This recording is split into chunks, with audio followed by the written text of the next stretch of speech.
you will all get, you should get a little notice. Mm-hmm. Well, I'll just do a brief introduction on Climate Hero Stories. The Climate Hero Stories initiative was started because of a fact and a psychological principle. The fact is that research studies show that 54% of adults in Washtenaw County never talk about climate change. Of course, if people don't talk about climate change, they're not going to do anything about climate change. And the psychological principle is that people tend to be influenced, their behavior is influenced by the behavior of people who they observe, the so-called role modeling influence. And so we thought that if we could feature climate heroes, so to speak, who could inspire others, and we're not looking for all-stars, just people like the people on this call who are taking action to push the issue of climate change and address that. And so we started a monthly to identify a monthly climate hero. And every other month we have an ad in the Ann Arbor Observer to highlight 2 climate heroes. And we've done that now in September, October, November, and December. And our next issue will be in February.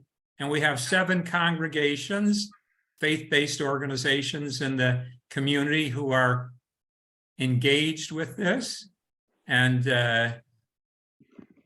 out of that then came the idea of doing a monthly webinars and having the congregations market or publicize these webinars to their congregants. And so I would like to say, Kathy, before I turn it back to you, that we are very appreciative of all of the congregations who are part of this initiative. And we are appreciative to those of you who are from the various congregations for participating. So with that, Kathy, I'll turn it back to you. Okay, great. Well, thanks, Don. And yes, I echo Don's thank yous to all the different groups that are involved in Climate Heroes and are here tonight. So Bill, are you, wait, you're muted, Bill. I don't know if you're. Oh, you're muted, Bill. Yeah, he can't hear us. Oh, okay. I've been trying to message him and he's not. Oh, it's frustrating. Well, do you want to just proceed, Kathy? Yeah, and introduce our speakers? Right, I think we should. So Yeah. Sorry about that, everybody. Just a note about, oh, Bill. Now he's unmuted. Still not hearing, I think. Okay, so just to let you know that one of our main speakers, if you saw the flyer of the list of speakers, was not able to attend tonight. Matt Grokoff had an emergency come up that he had to take care of, so he won't be here. But we have our other wonderful speakers who are here tonight, and we'll just see how it goes and with timing. So I think each of them will speak for a while, and if you have questions, maybe save them to the end, and our speakers will be able to respond toward the end. So our first speaker, and I don't have your bio in front of me, Brian, but our first speaker is Brian Rich from Consumers Energy. Why don't you introduce yourself first and let us know what you do for consumers? You're on mute, Brian.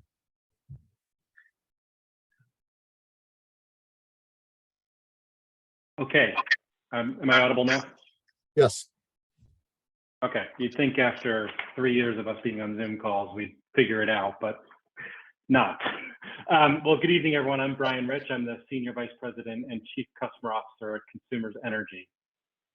It's a pleasure to be with all of you. So in my role, what I do is I have responsibility for basic customer service. So all of the customers across Michigan that call us every day or we send a bill to, customers who use our website, but more apropos and germane to our conversation today, customers who are looking to do something in the space of sustainability, whether it is energy efficiency programs that we offer or renewable programs that help customers procure and get more renewable energy on their own path to carbon commitments. And that can look like residential customers that are buying new light bulbs, or it could look like large industrial customers that are updating their HVACs in their factories. It could look like a small solar installation for a residential customer, or big solar programs that we're doing. We have about 3 million customers at Consumers Energy, so I'm going to take you a little bit through our profile, but that's my role at the company. Also, important to my bio, my family and I spend high holidays with all of you at the synagogue, so we are delighted to spend our high holidays, Rosh Hashanah and Yom Kippur, at the synagogue. And also, Abby and I are colleagues, and she asked me to do this today, and I have never said no to Abby, so I'm happy to be here with her as well, and she can certainly chime in on Consumers Energy. I was going to speak for about 10 minutes and then take any questions, and speaking, I was going to share a little bit of my slides, because I know that Consumers Energy, while we're obviously a known company in Michigan, we may be a little bit not as known in Washtenaw County. And the easiest thing for us to say is we are the DTE of the rest of the state. So between Consumers Energy and DTE, we more or less serve the Lower Peninsula, DTE obviously playing a much higher concentration role in Southeast Michigan, but the rest of the state, Consumers Energy serves. So if you look at this map here, just a little thumbnail of us for those who don't have familiarity with what we do. The service territory is effectively as simple as anybody that you see in the green boxes, we serve both electric and gas to. Anybody in the yellow boxes, we serve electric service to, and anybody in the blue boxes, we serve gas service to. So about a third of our customers are gas customers, a third of our customers are electric customers, and a third of our customers are both electric and gas customers. We are effectively the same size as Detroit Edison, but obviously with a larger geographical service territory than they have. We have taken a pretty significant stand towards clean energy and sustainability, and I really want to share that, not just for the state of Michigan, but actually nationally. Consumers Energy is leading in our commitment. So we have a premise of world-class performance delivering hometown service, and everything we do, particularly when you think about our path to sustainability, is driven by people, planet, and prosperity. And what do I mean by that? The journey to clean energy is actually a really, really robust thinking process of the things that we have to balance. When I go and speak across the state of Michigan, I never get more round of applause than when I announce that we've already closed 7 of our coal plants. We used to operate 12. We've closed 7 as we stand here today, and by 2025, we will close the other 5. So we will be out of the coal business by 2025, which is pretty amazing for a Midwest utility. Having said that, our coal plants have done a great job for the state, and we employ about 1,000 people across all of our coal plants. And when we think about people, we don't just think about the fact that we have to decommission these coal plants, but we think about the people that we employ and the communities that are dependent on the tax bases of those coal plants.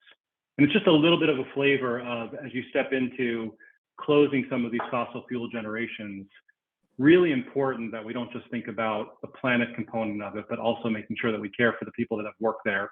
And it's no fault of their own that those plants are at the end of their life or are doing damage to the environment, or those communities that are heavily dependent on the tax base of those coal plants. So we really, really think about that. And as I mentioned, we've closed 7 plants, we've announced the closure of our remaining 5, and we have guaranteed employment to all of those coworkers who have been in those coal plants. Whether a lot of them, we saw it before when we closed the 7, a lot of them announced it, kind of curtail their retirement to the closure of the plant, but other ones we're finding jobs for across the rest of the service territory.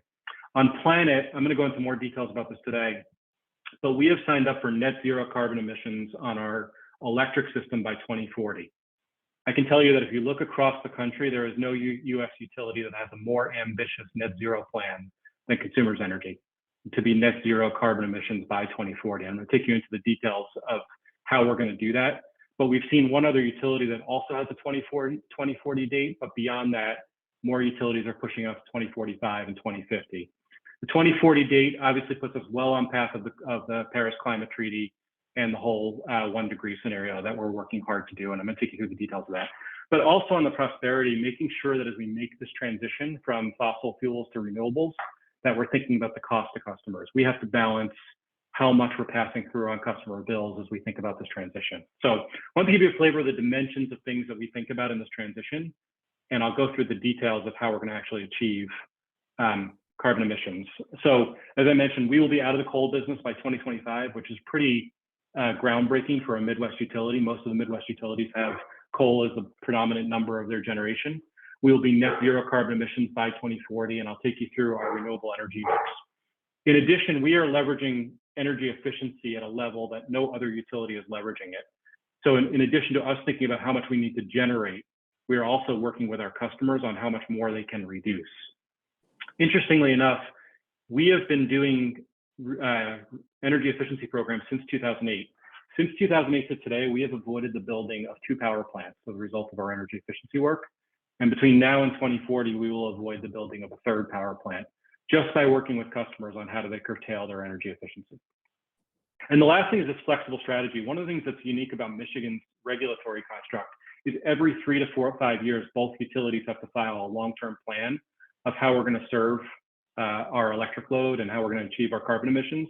And as you see headlines like what we saw this week with nuclear fusion, we have the ability every 3 to 5 years to update with new technologies. We see pricing decrease. For example, the Inflation Reduction Act that was just passed dramatically reduced the cost of renewable energy, particularly solar, also increased the ability to do carbon capture and storage, and also increased battery incentives as well. So as we think about cost breakthroughs, policy changes, and technology breakthroughs, we have the ability every 3 to 5 years to update the plan that I'm going to take you through today.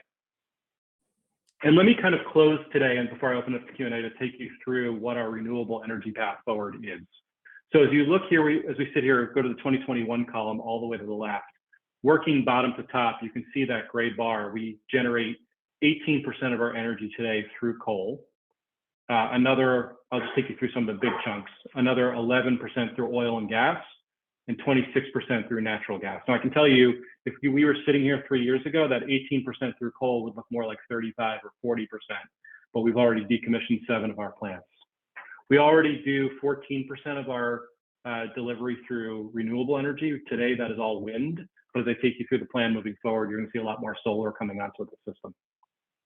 So as we move forward to 2025, you can see the coal tranche, which is that 18%, goes to 0. There will be no coal in our system by 2025. A little bit more natural gas to bridge us as we get some of the renewables online. And then you can see that renewable mix walking all the way from left to right, from 14% all the way to 61%. I'll share this with you. In Michigan, both electric utilities, our summer load, the demand on our system in the summer more than doubles. And it's almost exclusively doubled through residential air conditioning. So Michigan is one of the peakiest systems in the country compared to a place like Florida, where they kind of have air conditioning load 12 months of the year. We have very little demand on our system. And then in the summertime, it goes up about 2.5 times. As a result, solar is actually, while it's not very sunny in Michigan, you can think of a day like today where solar isn't really all that effective. It is very effective for us in the summer to be able to meet some of this peak demand that we have. So while 15% of our energy mix today is wind, it's going to move to a larger concentration of solar as we move forward. That remaining 10% in the lower right of what is natural gas, we have committed in part of our net zero plan that we will either sequester. We basically need new technology to be able to get to that last 10%. And carbon capture and sequestration is a very interesting technology that we're pursuing between now and 2040 to be able to dispose of that last 10%. Or technologies like nuclear fission that we saw this week are also possibilities as well. I'll quickly drive you through our larger net zero plan, and then I'll pause for questions. What I talked to you about today was largely our electric plan. So you can see kind of moving left to right by 2040, you can see that 2040 date, we'll be net zero carbon emissions from our electric operations. However, we also operate a natural gas business, and our natural gas business doesn't throw off carbon, but throws off methane, which I think most of you know is an incredibly dangerous and potent to the environment. So we've also made a statement that by 2050, our natural gas business will be net zero of methane emissions. And why that's important is because if you think about electric generation, all of our carbon emissions are happening at our power generation source. So let's say we have 15 power plants, all of the carbon generations happen there. Methane emissions are actually happening at our customers' homes or businesses. So we have 1.8 million emission points for methane when it comes to natural gas. And our commitment is to actually offset all of that methane by 2050. Now, what that looks like is it's a combination of a number of things. Energy efficiency is a big path to just reduce the amount of natural gas we sell. Modernizing all of our pipelines will reduce leaks. Leaks drive a lot of methane leaks into the atmosphere. Renewable natural gas, as we look at things like garbage dumps or dairy farms that can actually put more renewable natural gas into our system. And then finally, electrifying a lot of our gas needs. So a lot of customers are coming to us now and saying, hey, for new construction, we would like to not have gas, but we'd like to have electric heating instead. So between all of those combinations, we'll be able to get to net zero gas emissions or methane emissions by the 2040 system. All of this meets up with the governor's Healthy Clean Climate Plan, which is really important. And as I mentioned, the Paris Climate Treaty. So we are really excited about that. And I'll just close again by saying that what we're most proud about is Consumers Energy is actually taking a stand that is way ahead of other utilities across the country. And you can be proud that one of Michigan's utilities has taken the most ambitious path to net zero. So I'll stop sharing my screen there, and I'd be happy to take any questions.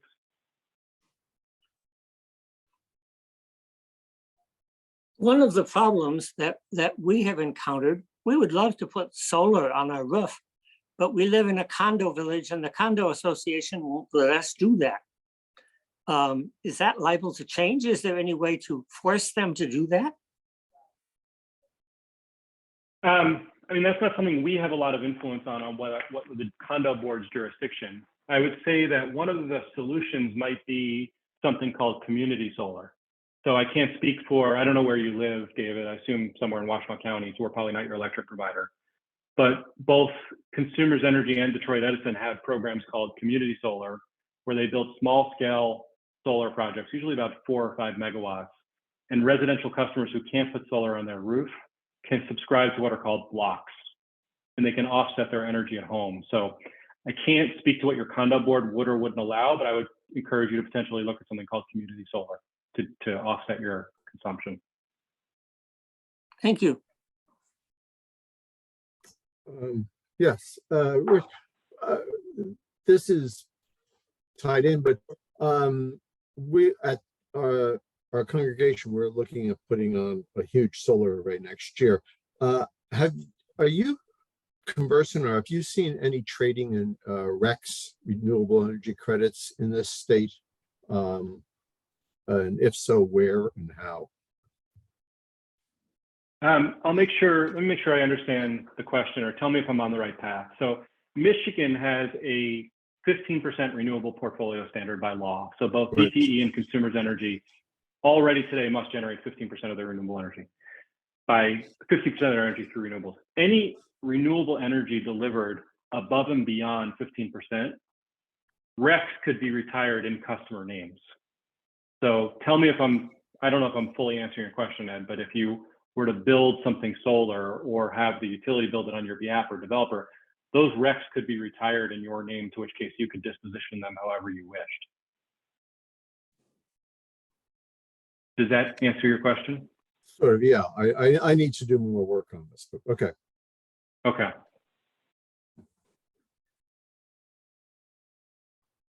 Is that Don or Donald? Yes. Yeah. Yes. Thank you, Brian. Brian, as you heard, one of our speakers was unable to attend this evening, and his topic was options for household electrification. And I was wondering if that's an area that you have some knowledge in, and if you can speak. We will be having Ed Lynn talk about his own personal experience with that. But what are the options for people, for homeowners, with respect to electrification? Yeah, appreciate it. We have looked at it. In fact, as I mentioned, when we look at our natural gas system, which over time will become, the methane from our natural gas system is going to be a much bigger problem than the carbon from our electric system. So as we think about getting rid of the methane, renewable natural gas and electrification are going to be two paths. And some of that will involve people changing out their, whether it's home heating or cooking or businesses, to electrification. What we've seen today is, so like, let's just take a heat pump for electric. My experience has been that when I sit down with customers, unless their furnace is end of life, it's not economic. If you just look at it from an economic perspective, it's not economic yet. If their furnace is end of life and they're actually going to make an investment, heat pumps with utility incentives could actually be very compelling and attractive.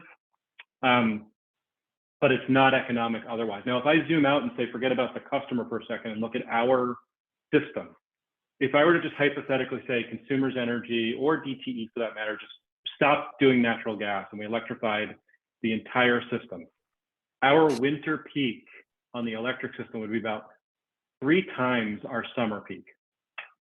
So that means that we would have to build 3 times as many power plants, 3 times as many substations, 3 times as many transmission towers. It is that much more of a pull, the winter peak on Michigan than the summer peak. So at a system level, I think it starts to get really expensive for customers if we fully electrified. But I certainly think for options, if you're at the point where your furnace is end of life, you should be working with your utility on rebates and potentially trying to make the case.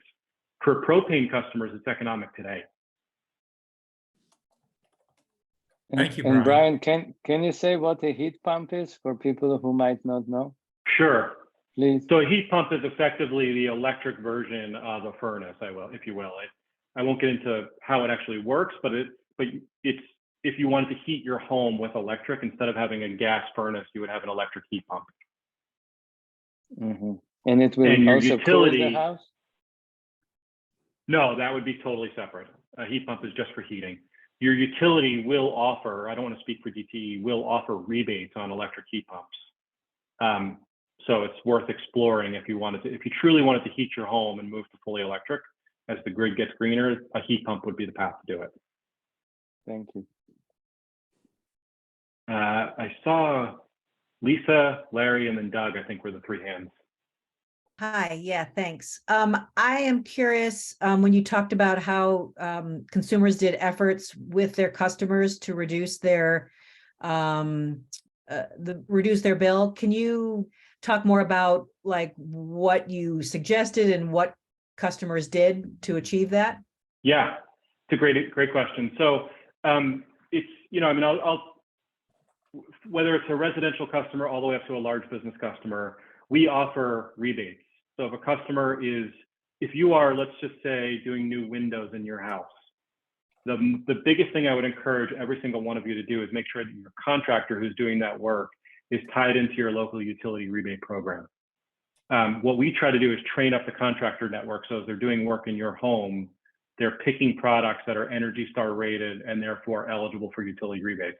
So a hypothetical would be customer changes out their windows and their windows are Energy Star rated and they get a rebate from us. Other examples might be if you have old appliances at the home and you want to do appliance recycling, we will come out to a customer's home and pick those things up. If you wanted to change the lighting in your house, we would offer rebates, whether it's whether you buy those light bulbs from us or you go to Lowe's or Home Depot or whatever else. We also will go out to customers' homes and do something called a home energy audit, where we will walk the customer's home with you and basically say, here's investments you could make that can lower your energy bill. And then finally, what I think is the best investment that all of you should consider making would be a smart thermostat. We give rebates on smart thermostats. In fact, right now we're offering free smart thermostats for certain customers that can come qualify. If you put a smart thermostat in your home, you can lower your electric and gas bill by 10 to 15% pretty easily. So in every single one of those examples, Lisa, a customer would buy something and then they would get a utility rebate. In our best cases, we're offering the rebate at the point of sale. So you can go to consumersenergystore.com, buy a Nest thermostat, and at the time you buy it, we will apply a rebate right there. Quickly, if you were to think about like a large customer like ours, like General Motors, if they're bringing a new furnace to their operation, we will work with them in that operation to make sure that it's Energy Star rated, and we'll give them rebates as well. Thank you. Larry. Hi, thank you for speaking today. Would you comment on how the Inflation Reduction Act helps your customers, and does it help your company to accelerate its path? It does. In fact, great question. So we have seen that there's 3 big components of the Inflation Reduction Act that have helped. Number one, it lowers the cost of solar electricity right off the bat. And without getting too technical, about $10 a megawatt hour, or what you might consider to be 1 cent a kilowatt hour. So if we were building solar fields at $60 a megawatt hour previously, the Inflation Reduction Act immediately made it $50 a megawatt hour. we pass that entire cost on to our customers. We don't get to monetize those tax credits. So it just lowered the cost of solar dramatically. It also offers incentives in things like carbon capture and storage. So a lot of these sustainability conversations are always about solar and wind, but ultimately right now there is no technology that gets to 100% carbon, net free of carbon emissions without some sort of natural gas or nuclear. And I think as you think about the kind of that final 10%, being able to make investments and sequester or capture the carbon from gas plants is something that's offered in the Inflation Reduction Act. And then lastly, it's offered incentives on battery storage as well. So as we know, we have very, very long winters here in Michigan. Our solar energy is not all that productive. If we can use batteries, it can really help us. So those three things have helped. And to answer your question, yes, it accelerated our plan dramatically because the investment was even clearer for us to decommission our coal. I do want to quickly highlight the Infrastructure Act as well, because we talk about the Inflation Reduction Act, but the Infrastructure Act has also been a huge catalyst to clean energy. And some of the exciting things that are happening across the state, Michigan was awarded more money for electric school buses than any state in the country coming out of the Infrastructure Act. If you think about that diesel fuel all going away. Now, what we don't actually provide school buses, obviously, but what we've been doing is working with municipalities across the state to be able to help them apply for grants, and we give them rebates on their charging infrastructure. So school buses has been a big part of the Electric Infrastructure Act. Energy efficiency programs has been a big part. So across the board, this has been a banner year for all kinds of investments in clean energy. Thanks, Larry. Looks like Doug was next. Doug, you want to go ahead? Yep. Yeah, I'm here. Good discussion. One of the things you referred to is the higher demand of electricity in the summer times, but with electric vehicles right now being maybe less than 5% of the products out there, how does that, which is also coming at a high rate, high demand over the next few years, how is that going to affect the overall infrastructure? Great question. Great question. Thanks, Doug. We have a plan for 1 million electric vehicles by 2030, and it's not a moonshot by all. In fact, the governor's Healthy Clean Climate Plan calls for 2 million electric vehicles in the state by 2030. So if you kind of split that up, 1 million for us, 1 million for DTE, it kind of works out. So we are seeing that kind of growth happening this year. And to your point, Doug, we are hyper aware of the fact that people are going to be, we already don't have great electric reliability here in the state of Michigan. And as people begin fueling their electric vehicles on the electric system, making sure that we have the right reliability. Here's a couple of really pieces of good news. Today, we have about 35,000 electric vehicles in our service territory. 90% of those vehicles charge off-peak hours. So we put those customers that have an electric vehicle on a rate that incents them to charge overnight, and 90% of them charge off hours.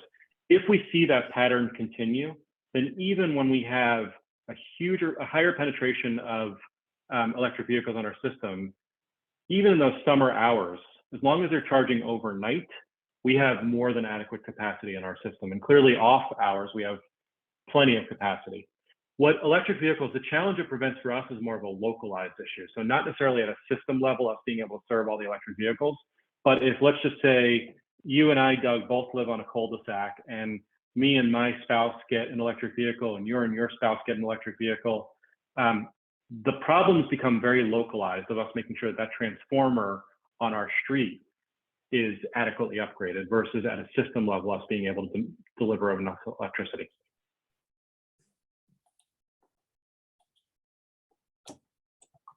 Kathy?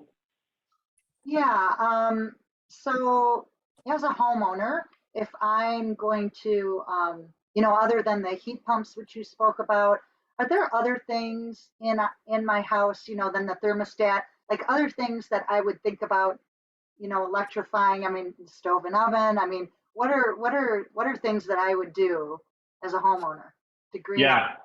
If you actually were to break down your gas consumption at your house, we just spoke about gas for a second, Kathy. It is overwhelmingly your heat and less so your electric, less so your cooking. So it is overwhelmingly. So I think electric heat pump is clearly something that you should pursue if you really wanted to clean out. We talked about the thermostat, but I would just say in general, when we think about energy efficiency, whether it's your gas or your electric, and I don't know how old your home is, but the number one area of efficiency opportunity is just your building envelope, your windows, your doors, your insulation. Like every energy efficiency audit we do, every home audit we do, it is always your insulation that is the reason why you're consuming more electricity or gas than you probably ordinarily would have. To me, those are the easy ones. Obviously, ultimately, solar and battery could be really interesting solutions for you. But I think maxing out your energy efficiency portfolio, which would always be building envelope and thermostat, and then potentially flipping your gas heat to electric heat would be the best things you could do. It's what I've done. Okay.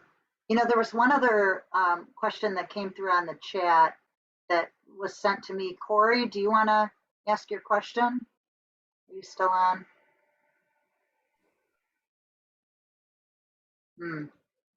So I'm curious as a CMS investor about the profit impact of residential generation on or local generation and how it is discussed at CMS and how is the transition away from a profitable gas going to impact profitability at consumers? Good question. Thanks, Corey. So let me take the first one. The conversation of residential generation is a tricky one. Obviously, consumers' energy is, hopefully, as I've proved to you over the last 30 minutes, we are deeply committed to carbon reduction, and we're leading on solar. We're building 8,000 megawatts of solar. The challenges that utilities and residential local generation have is all about economics, which is making sure that you pay the fair share of the fixed infrastructure that is delivering electricity to your house. So if you have residential solar on your home and you're connected to the grid, and on a cloudy day like today, you're pulling from the grid, making sure that you're paying for the fixed cost of that grid, because the grid that connects to your house is really a fixed cost. It's not based on how much electricity you use. And the challenge we're having is that as customers look to pursue rooftop solar, what they're effectively doing, and not through bad intent, is transitioning a lot of that fixed cost to low-income customers who can't afford solar on their rooftop, because the grid is effectively a fixed cost unless you're going to completely disconnect from it. So these debates are much more about how do we make sure that there is an equitable share of the cost of the fixed infrastructure of our grid, and making sure that our low-income customers don't bear the expense of that, than it is about the company being opposed to build a customer generating at their rooftop versus us generating. That's really immaterial to our profitability. I'll pause there, Corey, because I know that that's obviously a contested issue, so I don't want to just give you my talking points and not hear back if you have a difference of opinion.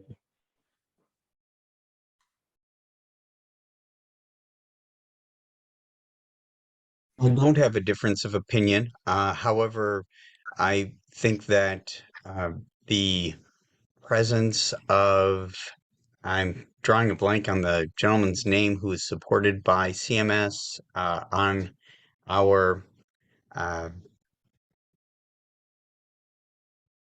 the Public Utilities Board that limits legislation allowing for smart metering to be implemented remotely.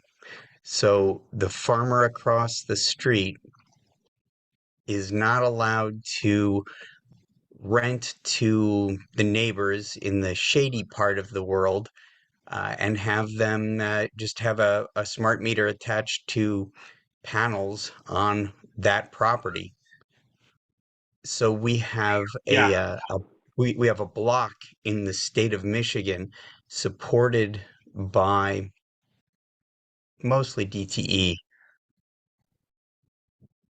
through there's a specific legislator who I'm drawing a blank on, and the Public Utilities Commission. Obviously, profitability is a motivator, even though utilities are supposed to be a public service in the state of Michigan. they're definitely a private service. And Brian Yeah. and Abby, thank you both for being here, and thanks to consumers for being the much better corporation than, unfortunately, our local one here, DTE. Corey, I appreciate your comments. That's fair. And as I said, these are. Let me first start by saying that is absolutely true. Consumers Energy is a publicly traded company. We're a Fortune 500 company. We have investors who give us capital and are looking for a rate of return. As we think about all the investments we need to make, part of it is we think about how do we make sure that our shareholders, the business requires a ton of capital. As you can imagine, investing in all of this infrastructure and power generation requires a ton of capital. The best method is to make sure that we have access to public markets, and therefore it makes us have to reward shareholders. So I appreciate it. It's a fair conversation. What I would say, Corey, is most of the dialogue that we have around this issue, and I can't speak for other utilities, He's from in the state, Consumers has Power. to do with making, They just has to make DTE. sure that there is equitable sharing of the fixed cost of our infrastructure and less about customers being able to generate electricity by themselves. I think that's less front of mind, at least for Consumers Energy. David, did I hear you wanted to get in?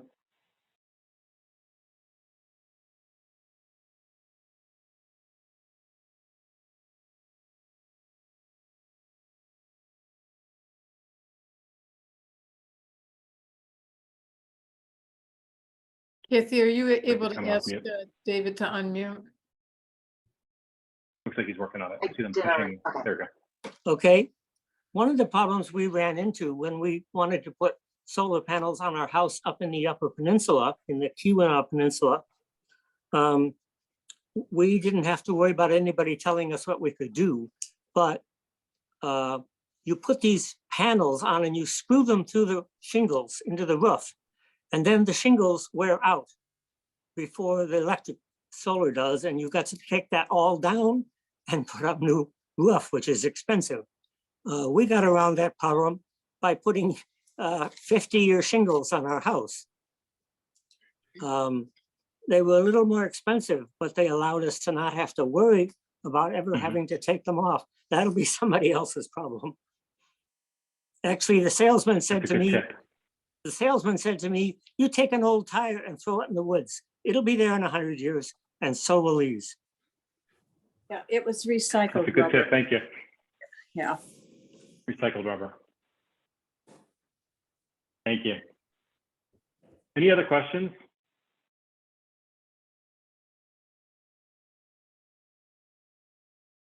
Well, I am grateful for the invite. As I said, my family and I, synagogue means a lot to my family, and I wish all of you a happy Hanukkah as well. But actually, Leslie, it looks like you have one more question. I'm happy to take it. Sorry, I have some simple questions. Our local power company has reduced the grid plan where you're charged different amounts at different times of day. I'm sure that works for the grid. How is that saving the consumer money? I mean, I'm not going to use nothing between 4 and 7. We use power tools. So I think this summer, Detroit Edison is rolling out what's called summer time of use pricing, which is for the months of, I may not have this exactly right, but the months of May or maybe June 1st to the end of September, the energy used between 2 and 7 p.m. is more expensive than the energy used off hours. Is that right, Leslie? Is that what you're referring to? Yes. Okay. Yes. Ultimately, net, the rates are not going up. Like the revenue that Detroit Edison is making is not going up, but clearly now the time of day that you use appliances is going to factor in. The reality is that in Michigan, let me go back to what I talked about in Michigan. And by the way, we have the same rate for our customers. We were both consumers and DTE were mandated to do it by the state. Because Michigan's system is so peaky, as I mentioned before, that we are so taxed in the summer. We have a lot of power plants that basically only run like 5 to 7 days a year. So they sit idle, and 5 to 7 days a year, we fire them up because there's so much demand on our system. You can think about those July and August days where it's nearing 100 degrees. All of you pay for that in your rates.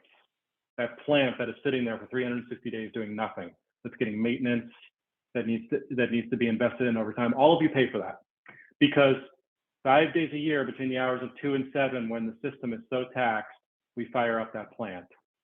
So the idea behind this is to send price signals so that less customers can think about the time of day that they use their energy, and potentially not have us have to build more peak power plants in the system. That is the principle and kind of spirit behind it, Leslie.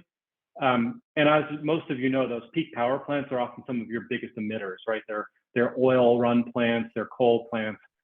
Having said that, to Leslie's point, it's really hard on the consumer because you're not going to stop using electricity during the day. In fact, your air conditioning is going to be working even harder during those hours. I would look forward to DTE kind of talking to you as the summer approaches. There are things you can do with smart thermostat where you can pre-cool your house up until 2 p.m. and then start to pull it back. Think about when you're running the washer and dryer, close the drapes on your house. But the reality is that the regulator is trying to tie our costs with the price that you pay. That's the spirit of it, at least. Thank you. Is it worthwhile for the consumer financially? If you want my personal opinion, we have experienced that customers can actually save money on it, but they have to be more conscious of it than they historically have had to be. So if you can really think about those appliances, customers do save money, but you have to change the way you think about how you use energy. Thanks, Leslie. Is it Robert or Bob? Yes. I have a couple questions. What percentage of the electricity that you generate is dependent upon the wind towers that we see through central Michigan as we drive along 127? Yeah. 15% of our energy comes from wind. I will tell you that in Michigan is not a great wind state. Iowa is a great wind state. Michigan is not a great wind state. And the best wind in Michigan is in the thumb. And the thumb has effectively been built between us and DTE. And now most communities in the thumb have put a moratorium on new wind build. So I think it's gonna be hard to build more wind in the state because of the fact that the best wind in Michigan is now kind of all consumed, unless, and I'll touch a third rail here, unless the state was open to offshore wind, which if you could put turbines out in Lake Michigan, you can actually get really good wind. But you can imagine people that have beautiful homes on Lake Michigan have a point of view around that. So 15% is the answer to your question. And then what impact did I think the loss of the referendum in central Michigan that they had over just last month, which turned down, I guess, whatever the referendums were relating to wind power? Does that have impact on you? Well, as I said, we are not feeling very optimistic that we'll be able to deploy more wind into the state. And I'll share with all of you, interestingly enough, we're starting to see the same community concerns about solar. And frankly, it's surprising us.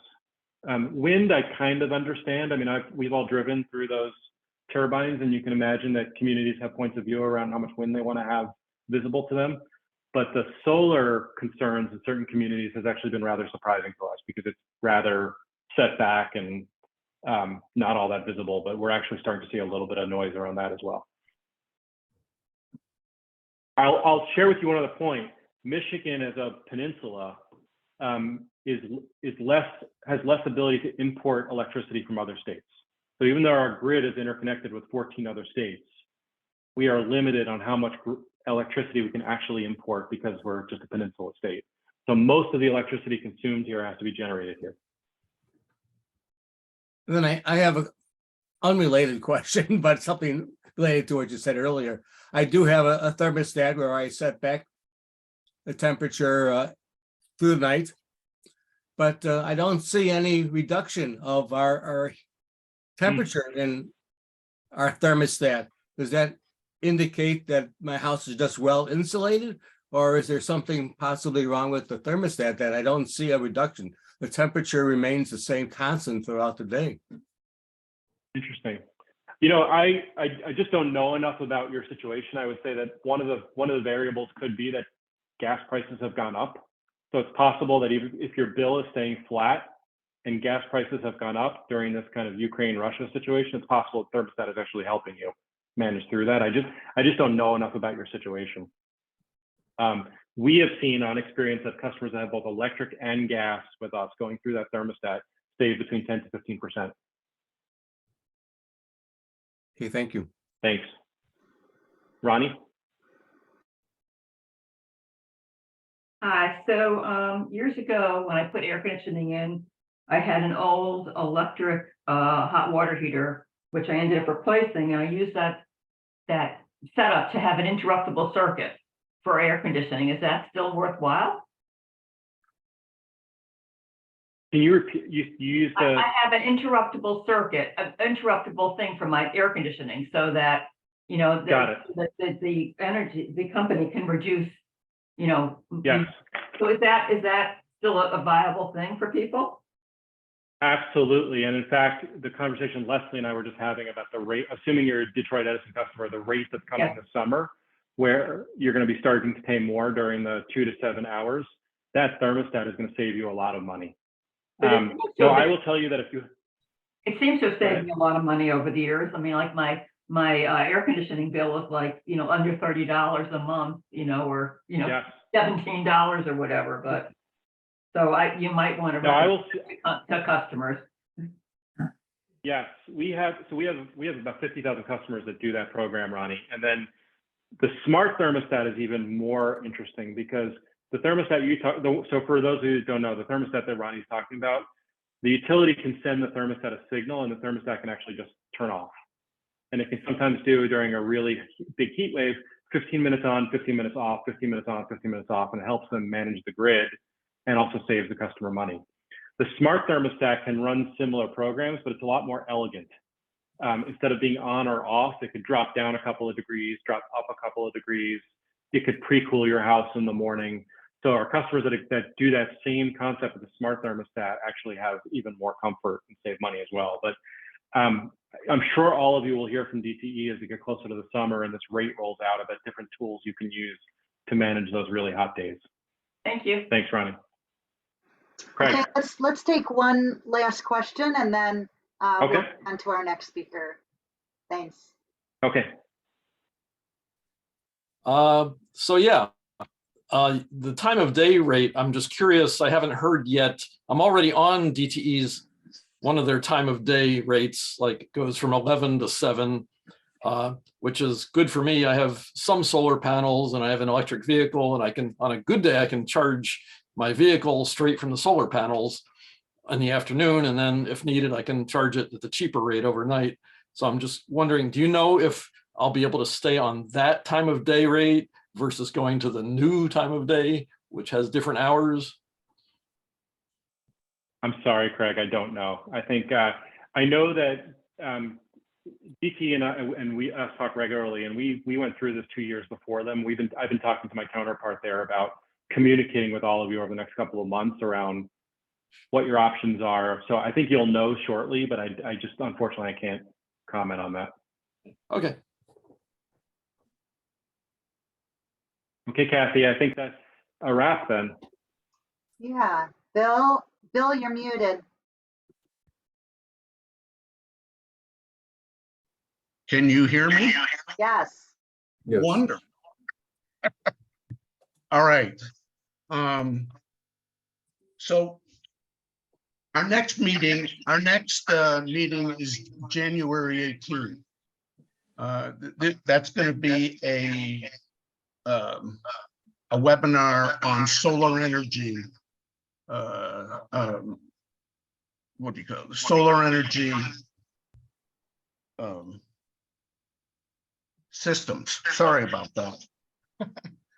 Okay, so oh God, I got this thing reverberating in my ear. Bill, you want me to take over? Why don't you take over? Okay. I have so much kickback, I can't even think. That's okay. That's all right. It is not your night technologically. It certainly is. Yeah, Brian, thank you so very much. I think everybody really got a lot out of your presentation. yes, we do have an upcoming workshop coming up in January. I will be dropping the information on that in the chat. And I'd like to introduce our next speaker. Ed Lynn is here from Ann Arbor Unitarian Universalist congregation. I hope I got that right. Close Okay, enough. good. Good. And Ed's going to talk about his own personal system that he uses and what I guess the pros and cons. So go ahead, Ed. Thank you. Hey, Okay. Kathy, could I introduce Ed? Ed has a very good background. I think it'd be interesting for the people to hear Ed's background, if I may, Ed. Yeah.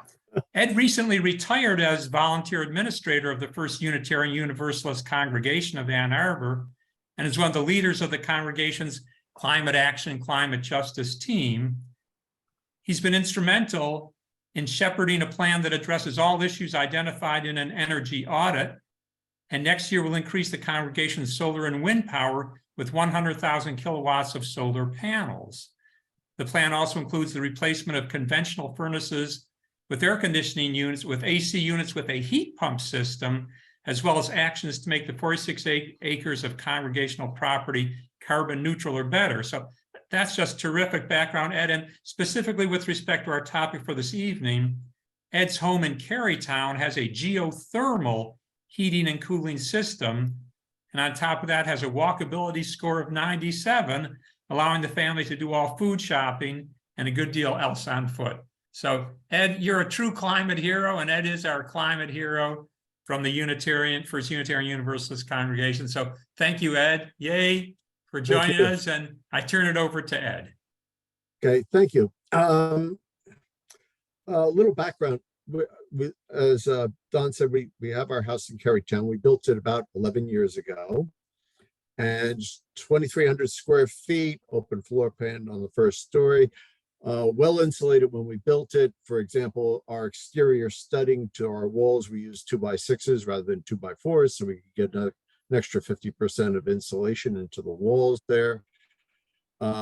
We do have a tight house, and we actually have an energy recovery ventilator, an ERV, which in a tight house, if you have no normal leakage, this is the way you can get in fresh air efficiently. It will pull some air out. Let's say it's in a winter, you're heating the air, pull the air out of it, pull the heat out of that air, send it outside, bring in new air, and put the heat back into the new air. So you don't get 100% of it, but you get quite a bit. When we built the house, we put in a geothermal system, and geothermal is fairly simple. Your refrigerator in your kitchen basically has a system that sucks the heat out of the inside of the refrigerator and dissipates it through the coils behind the refrigerator. Box air conditioner and the window does the same thing, pulls the heat out from inside the building and dissipates it outside. Geothermal has a slight twist though. Instead of dissipating it into the air, in our house, when we put the system in, we had 3 150-foot wells dug into the backyard, and there's a loop system that runs through those wells with fluid in it, so that when it pulls the heat out of the air in the house during the summer, it runs through that system and it dissipates in the ground. Why would we do that? Well, it really helps when you get to the heating system in the winter, because when in a January morning, it's like 5 degrees outside, the ground below the frost line, which is 4 to 5 feet down, is about a constant 45 to 50 degrees in this climate. So you have 0 degrees outside or 5 degrees outside on a cold January winter, but you have 50-degree heat pretty close. So what the geothermal system does is basically turns around, and rather than drawing heat out of the house and dissipating it into the ground, it draws the heat out of the ground and dissipates it into the house. And just big picture, for every unit of energy you use, you get about 4 or 5 units of heat. which makes it very efficient. It's good to do it when you're like, when we were building a house, because having wells dug in your backyard is, and this is a tight neighborhood in Carytown, an old neighborhood. We have the system is set up. We have 3 stages on the system: low, high, and then it goes to augmented with electric heat in case it gets really, really cold. But it has done very, very well for us. The only time it really is working overtime is when we have a polar vortex. But all of our windows in our house have the honeycombed insulated shades on them. And it has done us very well.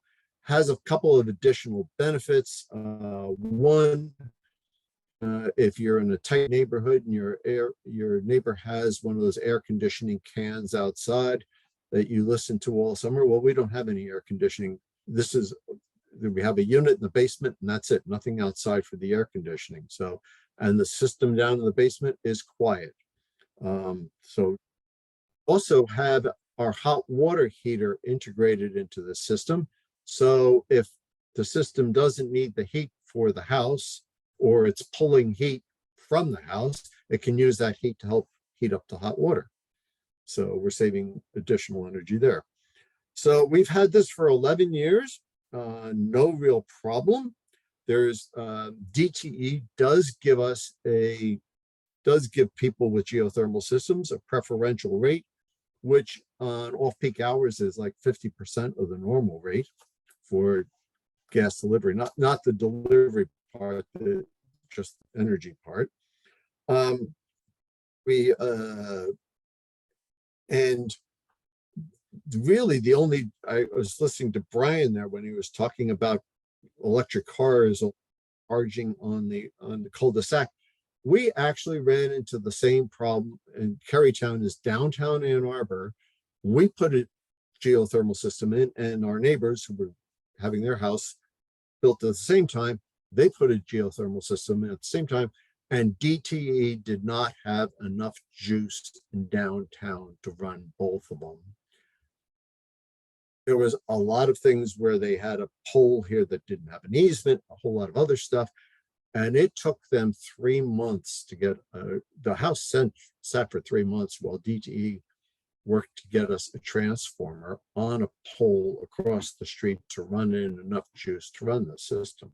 Because I guess if both of the systems had kicked on at the same time, our system, our neighbor's system, you would have had a real draw there.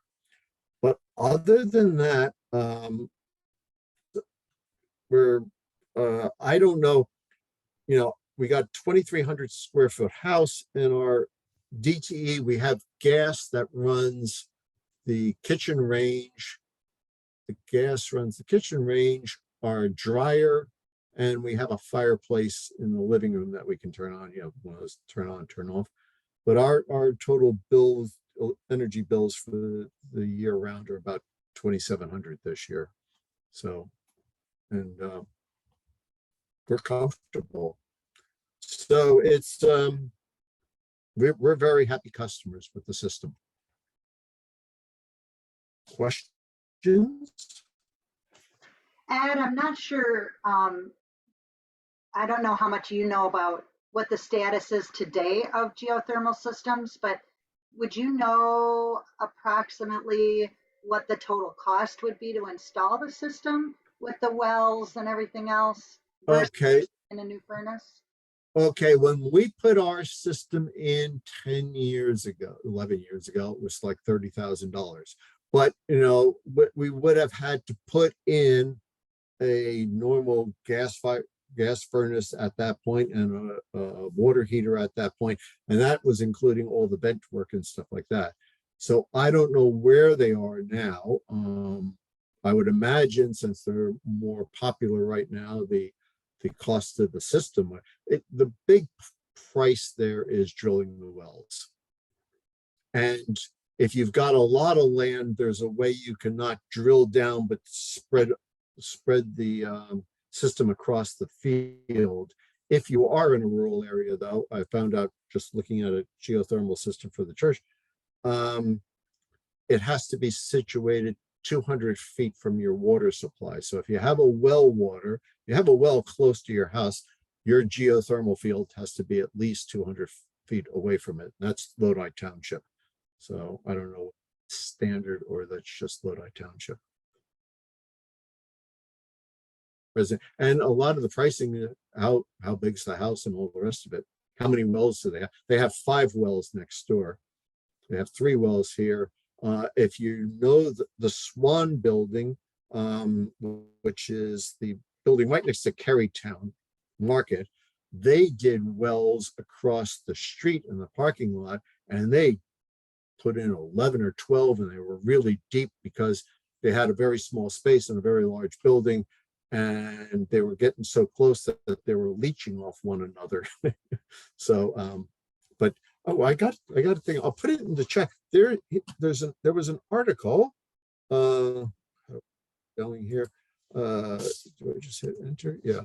I just put into chat. There was an article in the Ann Arbor Observer about 6 years ago about a lot of people putting in geothermal systems in Ann Arbor, which might be useful for some people. Okay. Corey, you have your hand up. Corey? Thank you, Edward. I'm curious if you can talk about the Universalist Church building. I'm intrigued by your dual axis solar panel and your wind generation compared to what you have statically on your roof. And I was wondering if you knew how, of the 3 different systems, how they are producing and which one wins out. Okay, that's an easy one. Okay, right now we use about 140,000 kilowatts a year. The church is a little odd. It has, the older part of it has a centralized boiler and a central AC unit. Okay, the education wing has a distributed system. So we got 11 furnaces over there and 7 or 8 air conditioning systems. Okay. We right now get about 20,000 kilowatts off of our solar and our wind. The wind doesn't pay. I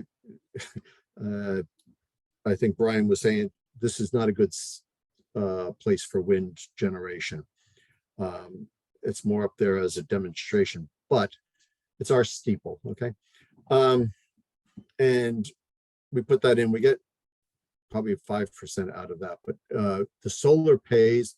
And when we built the building, boom, 20 some odd years ago, we made the roof so that it was south facing and nice and flat. And so we plan to put 100,000 kilowatts on the roof this summer. And the new legislation, the IRA, has made that a lot more attractive because we don't have to go through an LLC or something. We can just get the 30% deduction, and there's 30% rebate directly from the government, even though we're a nonprofit.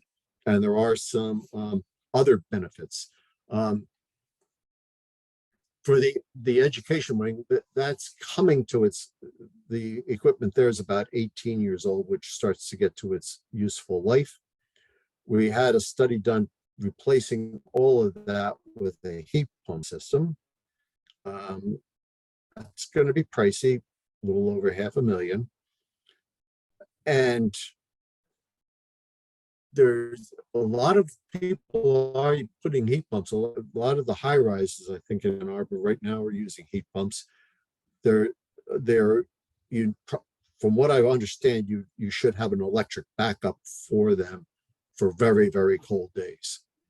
Okay, they do fairly well in this country, climate down to about 17 degrees or so. But Norway has a lot of heat pumps, and Norway is a lot colder than this place is. So, but right now our solar is the best. We're going to put the solar in. That's going to save us money. But wind, not so much. Okay, does that help? Thank you. Okay. Eli, you have Ellie, you have your hand up? Yeah, thanks, Edward. Kind of on a tangent, you just mentioned honeycombed insulated blinds, and I just wondered if you can talk about what that is exactly. Maybe it's very simple, but I haven't heard what that is. Oh, it's the blinds, basically just, the triangular. It's very simple, but they do a really good job. In the summer, you mean, or in the winter? Both. And when we have polar vortex, we just close up all the windows and we have this little womb in here, this little cocoon. And they're pretty much just insulated blinds. Yeah, well, you got the space in there, the empty space, but they're made. Oh, I know what you mean. Yeah. The side view is the honeycomb. Ellie, I see Tish Shapiro. Tish wave. She was pointing. It looks like she's got some in her background. She's got some. Oh, can you raise your hand? She's moving down. She's in the Zoom. Oh, I see. Zoom. Just regular, pretty much. Yeah. Okay, got it. Thank you. Thanks, Tish, for the demo.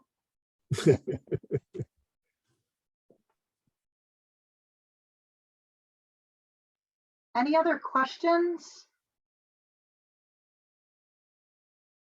And the question, would I do it again? Yes. Okay. It's been very good. And I've also heard Coleman Jewett, who used to sell furniture at the farmer's market, he put a system in his house, geothermal, and he had really problems with skin dryness in winter. And he said the geothermal was much better than regular skin dryness. So yeah, that makes sense. Yep. Okay. And I guess one more follow-up. And what's the actual means of the heating? Is it forced air? Is it radiant heat? Is it radiators? It's just like a forced air system. So if you've got a forced air system hooked up to your gas furnace in your house and your air conditioner, you could just latch a geothermal onto there. We've got 3 zones in the house that should run by dampers, simple stuff. And from what I understand, since the will drilling is the big cost here, if the whole unit downstairs burned out, they're pretty cheap to replace. It's basically some electronics and a fan. Yeah, thank you.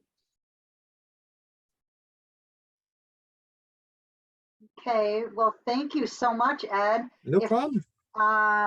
If there are no other questions, I think it's been a very informative workshop. I think both our speakers were fantastic, and we hope that you'll join us for our future workshops. We've got them going all the way through May on different topics about how to reduce your carbon footprint. The link to the page that where you can register for those is in the chat. So yeah, we hope to see you all at future workshops, and thank you for attending. Thanks, everybody. Hey, thanks, Kathy. Thanks to all the speakers. Thanks, Ed. Good night. Happy Hanukkah. Happy Hanukkah. And Merry Thanks, Ed. Thanks, Brian. Yep.